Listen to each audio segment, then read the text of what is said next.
नमस्कार दोस्तों, आप सबका हार्दिक अभिनंदन करता हूं। दोस्तों, आज एक बहुत दुखद घटना घटित हुई। इंडियन एयरफोर्स का हेलीकॉप्टर दुर्घटनाग्रस्त हो गया, जिसके कारण उसमें 11 लोग मारे गए। उसमें से श्री जनरल बिपिन रावत एवं उनकी पत्नी भी थी। बहुत ही दुखद घटना है। भगवान से प्रार्थना है इस हादसे में मृत्यु को प्राप्त हुए सभी लोगों की आत्मा को शांति प्रदान करें एवं उनके परिवारजनों को हिम्मत दे। इस विकट परिस्थिति से निकलने के लिए धैर्य और साहस दे। और जनरल बिपिन रावत एक उत्कृष्ट सेना नायक के तौर पर हमेशा याद किए जाएंगे। आज बाजार में शानदार रिकवरी देखने को मिली। कैप अप ओपनिंग के साथ बाजार खुले, आप देख सकते हो यहाँ पर। और उसके बाद ऊपर स्तर में ही 17,469 में बंद हुए। इसके साथ ही बैंक निफ्टी में भी शानदार तेजी आई और बैंक निफ्टी का भी बहुत बड़ा योगदान है मार्केट को ऊपर ले जाने में। बैंक निफ्टी और निफ्टी 50 का आपस में क्या कनेक्शन है, ये मैं अपने पुराने वीडियो में बता चुका हूँ। पुराने वीडियो नहीं देखे हैं तो आप देख सकते हैं, उसमें आपको एक अच्छी जानकारी मिलेगी और मैं उसका लिंक प्रोवाइड करा दूंगा। बाजार में चौतरफा तेजी रही, सभी सेक्टर हरियाली में बंद हुए और स्मॉल कैप और मिड कैप शेयरों में भी तेजी आई। दोस्तों, जैसा कि मैं एक इन्वेस्टर हूं, मैं आपको सिखाने की कोशिश करता हूं कि बाजार में जब भी बड़ी तेजी आए या बड़ी गिरावट हो तो उसके पीछे क्या कारण है, ये हमको पता होना चाहिए। और मैं आपको पहले भी बोलता आया हूँ और अभी भी बोलूंगा कि बाजार की तेजी में और बाजार की गिरावट में कोई एक इवेंट का हाथ नहीं होता। छोटे छोटे इवेंट मिलकर ही, यानी छोटे छोटे कारण मिलकर ही बाजार को ऊपर और नीचे ले जाने का काम करते हैं। तो आज बाजार की तेजी में किन कारणों का हाथ रहा, उन्हीं को मैंने फिगर आउट किया और मैं आपको बताऊंगा। और भी कारण हो सकते हैं, लेकिन जो मुझे मेन लगे मैं उन्हीं को आपको बताऊंगा। बाजार की तेजी के पीछे एक कारण WHO भी है, क्योंकि WHO ने एक बयान दिया था जिसके कारण भारत में ही नहीं और विदेशी मार्केट में भी तेजी आई थी। WHO ने एक बयान दिया था, उन्होंने बोला था जो ओमिक्रॉन वेरिएंट है वो पुराने डेल्टा और डेल्टा प्लस वेरिएंट से ज्यादा खतरनाक नहीं है। तो इसी बयान से मार्केट में तेजी आई। एक तो ये कारण हो गया। ये आज 8 तारीख, आज विदेशी निवेशकों ने 589 करोड़ तक की बिकवाली की और घरेलू निवेशकों ने 1735 करोड़ की खरीदारी की। तो आज विदेशी निवेशकों ने जो कैश सेगमेंट है उसमें आज भी बिकवाली की, लेकिन बिकवाली कम थी। लेकिन जो FNO है, यानी जिसको वायदा बाजार बोलते हैं, फ्यूचर एंड ऑप्शन, उसमें इन्होंने जमकर खरीदारी की। फ्यूचर में इन्होंने 458 करोड़ और ऑप्शन में इन्होंने 2160 करोड़ की खरीदारी की, जो कि कैश सेगमेंट में जो इन्होंने बिकवाली की थी उससे ज्यादा है। और कैश सेगमेंट में उन्होंने 579 करोड़ तक का माल बेचा था और उसकी अपेक्षा इन्होंने फ्यूचर और ऑप्शन में उससे ज्यादा का ही माल खरीदा है। तो एक तेजी का कारण ये भी है। जो मैंने आपको पहले FI के आंकड़े दिखाए थे वो कैश सेगमेंट के थे, अभी मैं जो दिखा रहा हूँ वो फ्यूचर एंड ऑप्शन के हैं। आज इन्होंने फ्यूचर और ऑप्शन, यानी जिसको वायदा बाजार बोलते हैं, उसमें खरीदारी अच्छी की। आज का और कल का सेशन छोड़ दें तो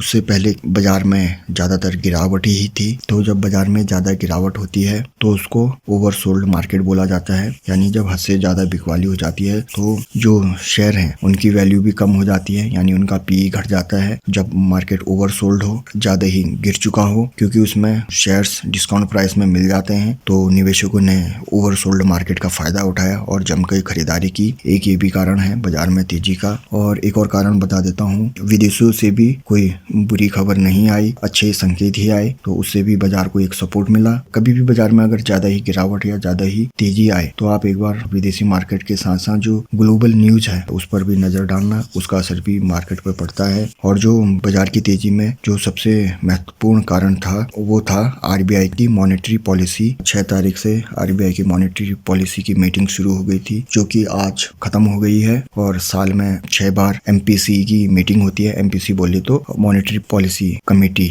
इस मॉनेटरी पॉलिसी में ऐसा क्या था कि जिससे मार्केट में तेजी आई। इस पॉलिसी में जो इंटरेस्ट रेट है, जिसको रेपो रेट और रिवर्स रेपो रेट बोलते हैं, उसमें RBI ने कोई भी चेंज नहीं किया है, कोई भी बढ़ोतरी नहीं की है। और ये लगातार 9वीं बार है जब RBI ने रेपो रेट और रिवर्स रेपो रेट में कोई भी बदलाव नहीं किया, यानी ब्याज दरों में कोई भी बदलाव नहीं किया है। जब 2020 में मार्केट क्रैश हुआ था तो RBI ने मार्केट को सपोर्ट करने के लिए ब्याज दरों में कटौती की थी, वही कटौती अभी भी बरकरार रखी। यही सबसे बड़ा कारण था बाजार की तेजी का। RBI monetary policy repo rate remains unchange at 4%। Repo rate क्या है, रिवर्स रेपो रेट क्या है, वो मैं आपको सरल भाषा में बताने की कोशिश करूंगा। दोस्तों, हम आगे अपनी दूसरी स्क्रीन पर मैं यहाँ पर रेपो रेट बताऊंगा जिसके कारण बाजार में तेजी थी। दोस्तों, हम अपनी जिंदगी में अपनी जरूरतों को पूरा करने के लिए लोन लेते हैं, चाहे वो होम लोन हो, कार लोन हो, एजुकेशन लोन हो या पर्सनल लोन हो, कोई भी लोन हो। तो जो हम बैंक से लोन लेते हैं उस पर हमको कुछ ब्याज देना पड़ता है और वो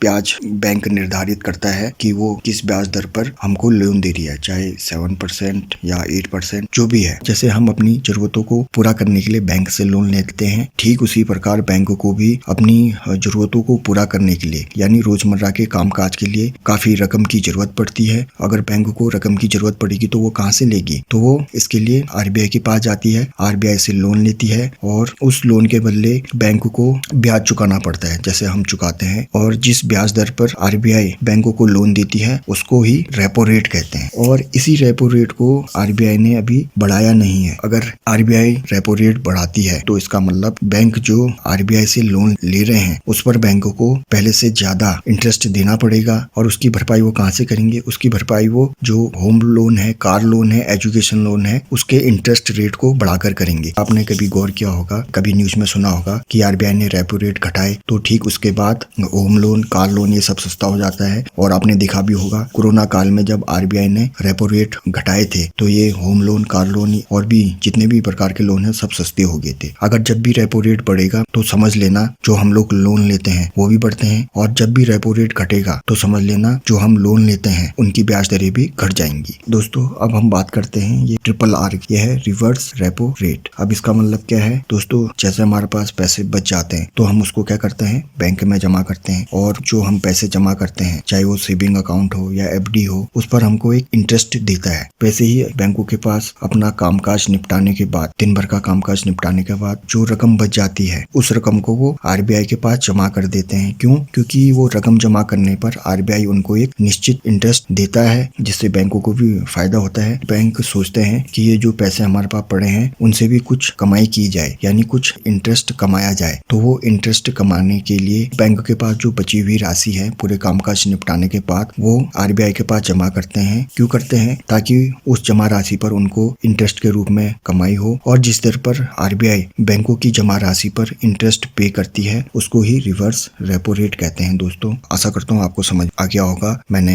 पूरी कोशिश की है आसान भाषा में समझाने की। दोस्तों मैंने रेपो रेट बता दिया, रिवर्स रेपो रेट भी बता दिया। आरबीआई की एमपीसी मीटिंग में जिस ब्याज दर की बात करते हैं वो रेपो रेट और रिवर्स रेपो रेट है। तो वीडियो देखने के लिए आपका बहुत बहुत धन्यवाद।